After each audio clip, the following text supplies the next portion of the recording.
खबर है राजधानी दिल्ली के तुगलकाबाद से, जहां लोगों के आशियाने अब उजड़ने वाले हैं। दिल्ली के तुगलकाबाद किले के आसपास के इलाके में घरों की दीवारों पर 15 दिन के अंदर घर खाली करने के नोटिस चस्पा किए गए हैं। अगर ये खाली नहीं किए गए तो यहाँ बुलडोजर चल सकता है। अब ऐसे में लोगों पर खतरा मंडरा रहा है। लोग घर खाली करने पर मजबूर हैं। जब से ये खबर लगी है तब से वहां के लोगों के आंसू रुकने का नाम नहीं ले रहे। ये लोग काफी मजबूर हैं और ना जाने कैसे कैसे करके इन्होंने अपने घर को बनाया है। एएसआई के अल्टीमेटम को लेकर बेहद ही चिंता में ये लोग इस वक्त जी रहे हैं। अगर इन लोगों के घर तोड़े गए तो ये सड़क पर रहने के लिए मजबूर हो जाएंगे। तुगलकाबाद किले के इलाके में चुरिया गांव के लोग इस फैसले से सबसे ज्यादा प्रभावित हैं। यहाँ रहने वाले लोगों में से ज्यादातर ने पिछले 1 दशक में यहाँ बसने का दावा किया। इस इलाके में रहने वाले ज्यादातर लोग मजदूरी और सड़क के किनारे कबाड़ा बीनने का काम करते हैं, जो बेहद ही गरीब हैं।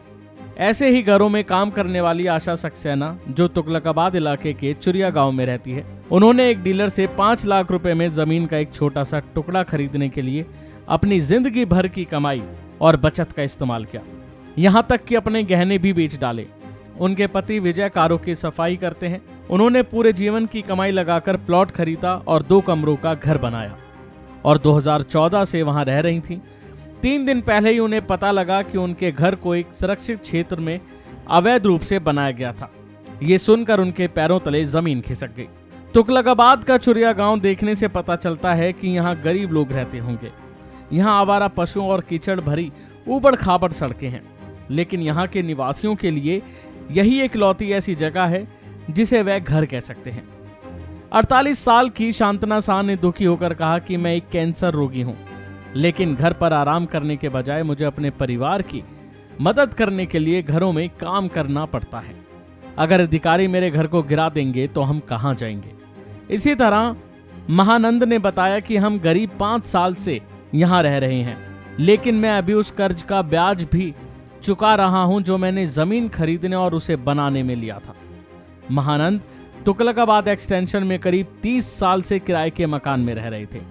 तो वहीं ऑटो रिक्शा चालक मोहम्मद आजाद खुद को ठगा हुआ महसूस कर रहे हैं।